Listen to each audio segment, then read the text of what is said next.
ఆంధ్రప్రదేశ్ చరిత్రలో నిన్న పింఛన్లు అందుకున్నటువంటి పింఛన్దారుల ముఖాలలో కల్పించినటువంటి ఆనందం నిజంగా ఆంధ్రప్రదేశ్ నవ్వింది. చరిత్రలో అసాధ్యాన్ని సుసాధ్యం చేసినటువంటి ఏకైక ముఖ్యమంత్రి చంద్రబాబు నాయుడు గారు. గతంలో వాలంటీర్ల ద్వారానే పింఛన్ ఇవ్వడం సాధ్యపడుతుంది, వాలంటీర్లు లేకపోతే పింఛన్లు ఇవ్వలేరు అని చెప్పి సచివాలయ ఉద్యోగులను ఉపయోగించుకుని పింఛన్లు పంచాలని చెప్పినా వాళ్ళు కడచవను పెట్టి 34 మంది వృద్ధులు చావుకు కారణమైనటువంటి ఈ వైసీపీ గత ప్రభుత్వాన్ని మేము ప్రశ్నిస్తున్నాం. ఎందుకు మీరు ఈరోజు ఆ విధంగా చేయలేకపోయారు? ఆ రోజు మీరు ఈ విధంగా చేసింటే ఆ 34 మంది ప్రాణాలు కాపాడేవాళ్ళు కదా. ఆ విధంగా చేయకుండా కేవలం నెపము తెలుగుదేశం పార్టీ మీద నెట్టి వైసీపీ వాలంటీర్ల దగ్గర ఇవ్వకుండా చేస్తున్నారు పింఛన్ అని చెప్పి మీరు ఓట్ల కోసం రాజకీయం చేసి ఆ ప్రాణాలను హరించారని చెప్పి మేము చెప్తున్నాం. నిజానికి పింఛన్లు ఇవ్వడం మొదలుపెట్టింది, సంక్షేమ పథకాలను అమలు చేసింది తెలుగుదేశం పార్టీ ప్రభుత్వం.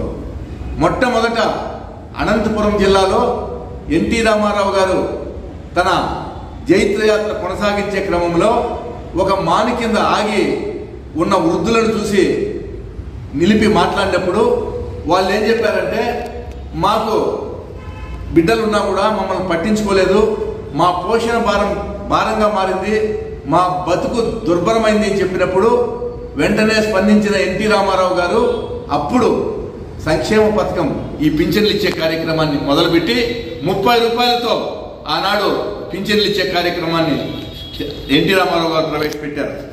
ఆ విధంగా ప్రవేశపెట్టినటువంటి పింఛన్ను తర్వాతి క్రమంలో చంద్రబాబు నాయుడు గారు 45 రూపాయలు చేశారు. 200 ఉన్నటువంటి పింఛన్ను ఒకేసారి 1000 రూపాయలు చేసినటువంటి ఘనత చంద్రబాబు నాయుడు గారిది. తిరిగి మళ్ళీ చంద్రబాబు నాయుడు గారు 1000 రూపాయలు ఉన్న పింఛన్ను 2000 చేశారు. 2000 చేస్తే గత ఎన్నికల్లో హామీ ఇచ్చినటువంటి జగన్మోహన్ రెడ్డి 3000 రూపాయలు ఇస్తానని చెప్పి 5 సంవత్సరాల పాటు సంవత్సరానికి 250 రూపాయలు పెంచి దాదాపు ఒక పింఛన్దారికి 37,000 రూపాయలు నష్టం కలిగించాడు. ఈనాడు చంద్రబాబు నాయుడు ధైర్యంగా సాహసోపేతమైన నిర్ణయం తీసుకుని సంక్షేమం అంటే ఏదో పేద పల్లెలకు ఏదో ఈరోజు నిరూపించాడు. ఈరోజు 4,000 రూపాయలు తీసుకున్నాడు పింఛన్దారులు. అదేవిధంగా దివ్యాంగులు 6,000 తీసుకున్నారు. బెడ్కి పరిమితమైనటువంటి వ్యక్తులు 15,000 రూపాయలు తీసుకున్నారు. మరి ఈ విధంగా సంక్షేమాన్ని అందుకున్నటువంటి పేద ప్రజల ముఖంలో నిన్న చిరునవ్వు కనపడింది. ఒకేసారి సచివాలయం ఉద్యోగుల ద్వారా ప్రజాప్రతినిధులు, ముఖ్యంగా ఉప ముఖ్యమంత్రి పవన్ కళ్యాణ్ గారు, స్థానిక ఎమ్మెల్యేలు అందరూ కలిసి ఈ పింఛన్ కార్యక్రమాల్లో తెలుగుదేశం కార్యకర్తలు కలిసి పాల్గొన్నారు. ముఖ్యంగా మదనపల్లి నియోజకవర్గంలో షాజహాన్ బాషా గారు ఒక 60 ప్రోగ్రాములను పెట్టుకుంటే 60 కాదు కదా 120 చోట్ల డబుల్ అయిపోయింది.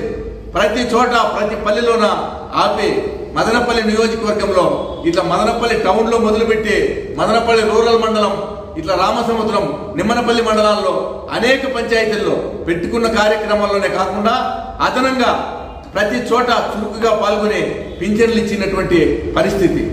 ఇప్పుడు ప్రజలందరూ చాలా ఆనందంగా ఉన్నారు, సంతోషాన్ని వ్యక్తం చేస్తున్నారు. సంక్షేమం అంటే తెలుగుదేశం పార్టీ అంటే సంక్షేమం చేసే పార్టీ అని చెప్పి ఈ సందర్భంగా తెలియజేస్తున్నాం.